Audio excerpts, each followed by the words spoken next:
Hello friends, मेरा नाम रविशंकर मिश्र है। हाल ही में घोषित पीसीएस 2018 के परिणाम में मेरा चयन पुलिस उपाधीक्षक पद पर हुआ है।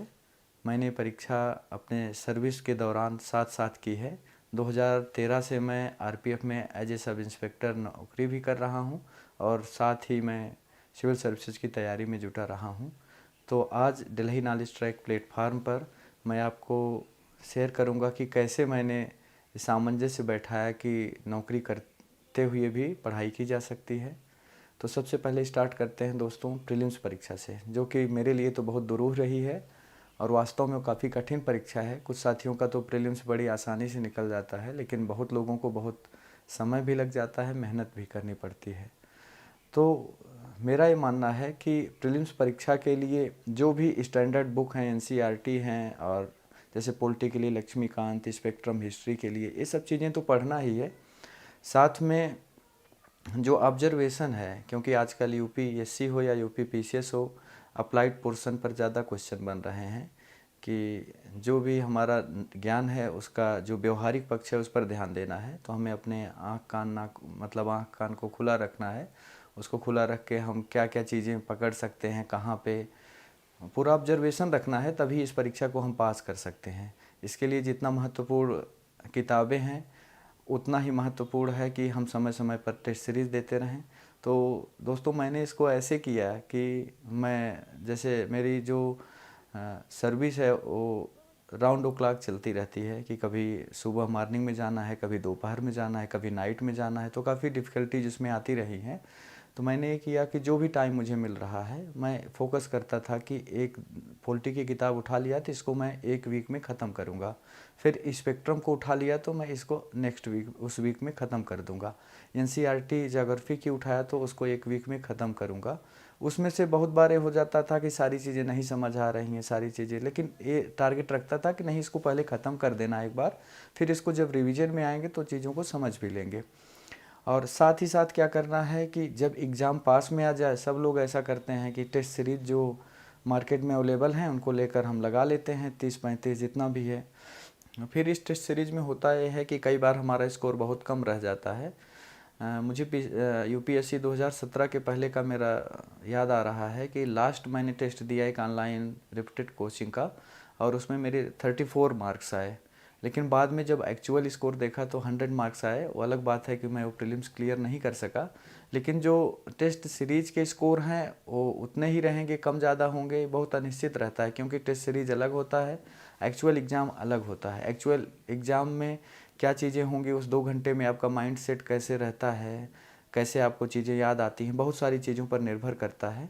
तो बस इसमें ये करना है कि हमें जो भी स्टैंडर्ड बुक हैं उनको बार बार पढ़ना है, बार बार रिवीजन करना है। बहुत सारे पहले के सिलेक्टेड टॉपर्स लोगों ने स्ट्रेटजी शेयर भी की है कि उन्होंने कैसे कैसे पढ़ा है। मेरा तो यही मानना है कि अगर आप टाइम मैनेजमेंट एग्ज़ाम के टाइम पे और उसके पहले सही से कर लेते हैं, उसको सही से रिवाइज हो जाए चीज़ें जो पढ़े हुए हैं। बहुत बार ऐसा आता है कि लास्ट टाइम पे हम अपनी जो है आशा को खोते रहते हैं, उस वजह से एग्ज़ाम ख़राब हो जाता है, जबकि हमें इन्फॉर्मेशन पर्याप्त रहती है।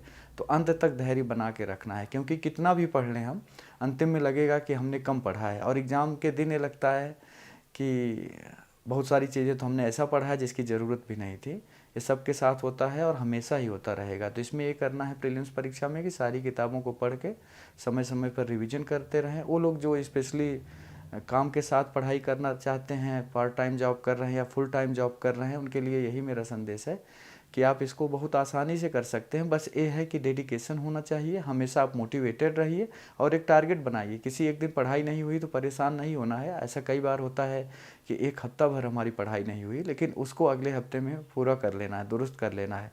और एक टाइम आपको ये चीज़ें छोड़ना पड़ेगा कि दिन है या रात है, आपको लगातार जुटे रहना पड़ेगा कि आज आपको ये चीज़ें ख़त्म करना है। तो 10 घंटा 12 घंटा जो भी लग जाए, इतनी आप जिजीविषा से और पूरे ऊर्जा के साथ लगेंगे तो निश्चित रूप से हो जाएगा। अब मैं बात करता हूँ मेंस की स्ट्रेटजी की। तो मेंस में क्या है कि जीएस के 4 पेपर हैं, एसए है और ऑप्शनल के पेपर हैं। तो हिंदी माध्यम से मेरा रहा है, मैंने हिंदी माध्यम से परीक्षा उत्तीर्ण की है। तो हिंदी माध्यम के छात्रों की जो कठिनाइयाँ होती हैं उसको मैं अच्छे से समझता हूँ, इसलिए मेरा यही मानना है कि जो जीएस का पेपर है उसको कैसे तैयार किया जाए। मैं मुख्यतया जो किताबें थी प्रीलिम्स के दौरान पढ़ा था उसको रिवाइज़ किया। जो कुछ चीज़ें बच जाती हैं, जैसे विश्व इतिहास बच गया, संस्कृति का कुछ भाग बच गया, उसको अलग से पढ़ लेना है।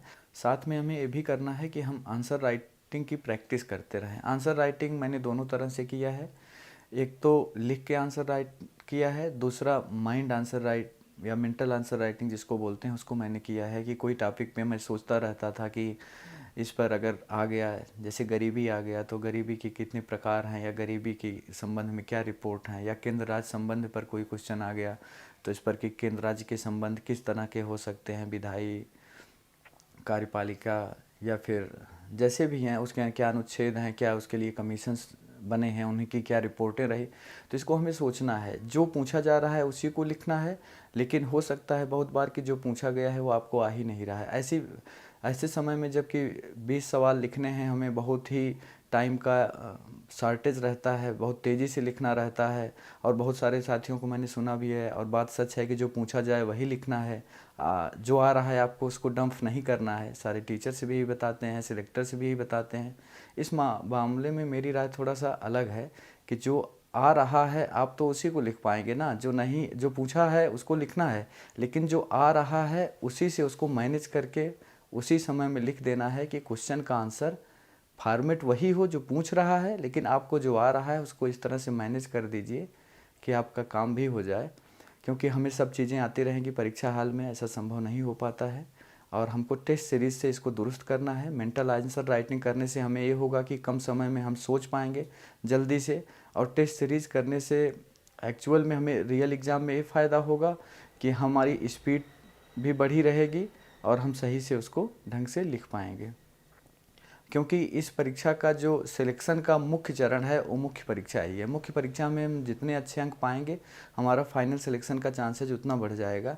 स्पेशली यूपी पीसीएस की बात करें तो अब तो साक्षात्कार मात्र 100 अंकों का हो गया है, तो मुख्य परीक्षा का रोल अपने आप में बढ़ गया है। इसलिए हमें मुख्य परीक्षा को बहुत अच्छे से फोकस करना है। मान लीजिए हमने इस बार की परीक्षा दी, आप में से बहुत सारे लोगों ने दिया है, प्रीलिम्स का स्कोर कम हो रहा है, तो आप अभी मुख्य परीक्षा की बचे हुए समय में तैयारी कर लीजिए। फिर नेक्स्ट ईयर जब प्रीलिम्स दीजिएगा तो उसको और धार देकर आगे बढ़ सकते हैं। जो भी मार्केट में अच्छे स्टैंडर्ड्स टेस्ट सीरीज़ हैं, इंग्लिश में भी हैं, तो आप उनको भी देखिए, उनके भी सवाल देख लीजिए। यूपी पीसीएस और यूपीएससी के दोनों के पुराने जो क्वेश्चन पेपर हैं उनको देखिए, क्योंकि सबसे अच्छा सीखने का मौका हमें वहीं से मिलता है। अब हम आते हैं इंटरव्यू के। तो इंटरव्यू की तैयारी के लिए मुझे लगता है कि जैसा मैं किया हूँ कि मुझे बहुत कुछ खास करने की ज़रूरत नहीं पड़ी। अब हम बात करेंगे साक्षात्कार की तैयारी कैसे की जाए।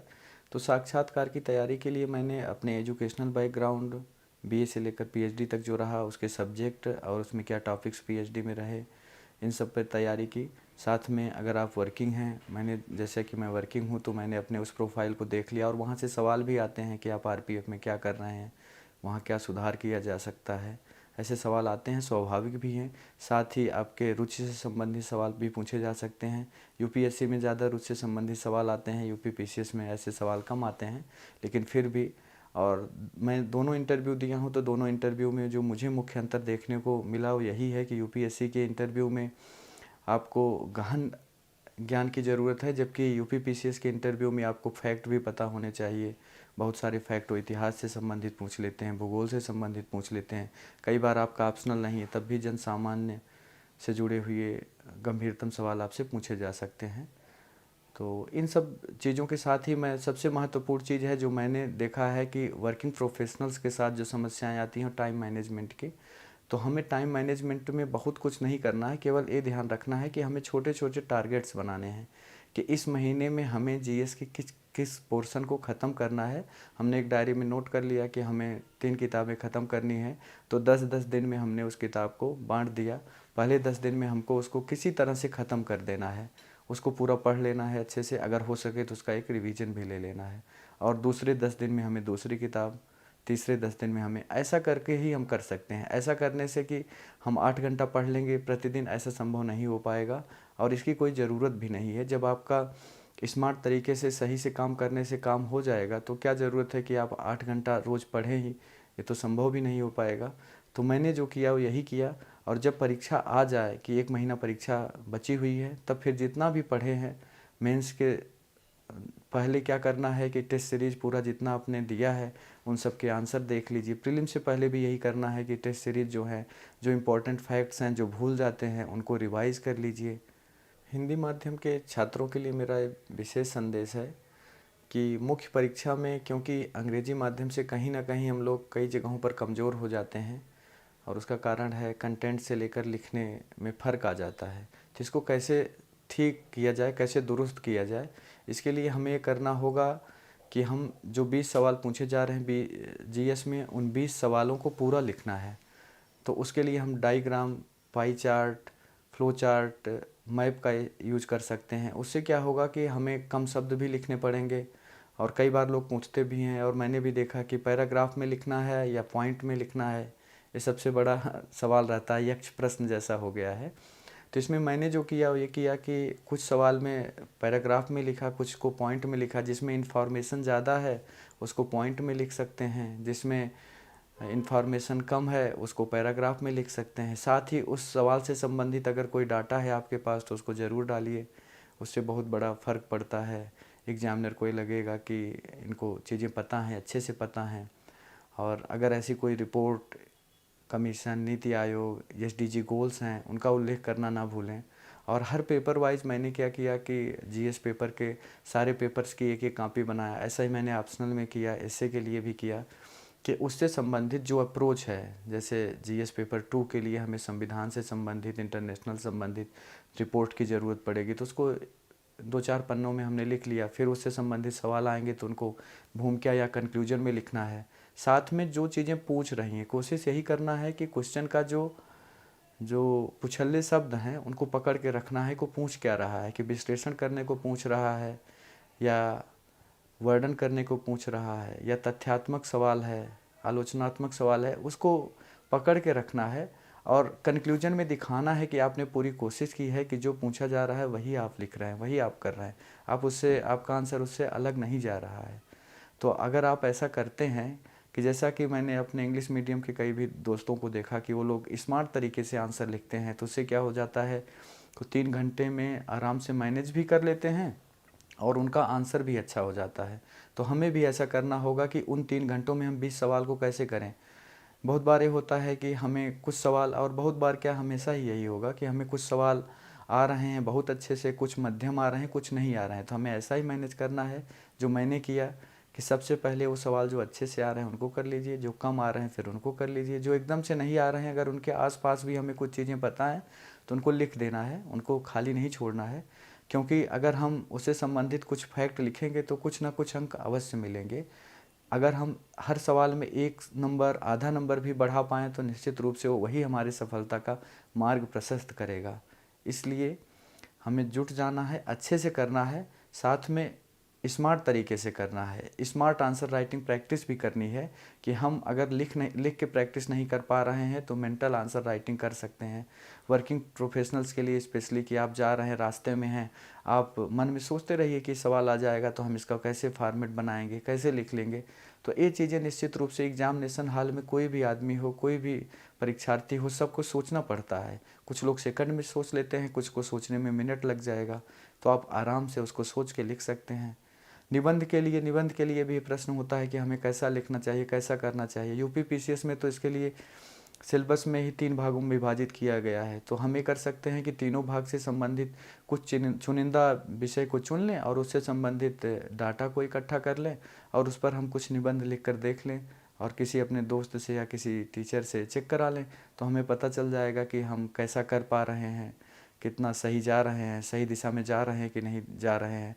और टाइम मैनेजमेंट एग्जामिनेशन में भी और एग्जामिनेशन से पहले भी सबसे महत्वपूर्ण की है सफलता की, क्योंकि बिना टाइम मैनेजमेंट के, हमने सुना भी है, देखा भी है, आप में से बहुत सारे लोग देख रहे होंगे, जान रहे होंगे कि होता यह है कि हम आते हुए सवाल को छोड़ के आ रहे हैं, बिना आते हुए सवाल पर उलझ गए। तो हमें इन सब कमियों पर ध्यान देना है कि ऐसी कमियां ना हो पाएँ, क्योंकि प्रीलिम्स निकालना आज के समय में बहुत मुश्किल होता जा रहा है धीरे धीरे।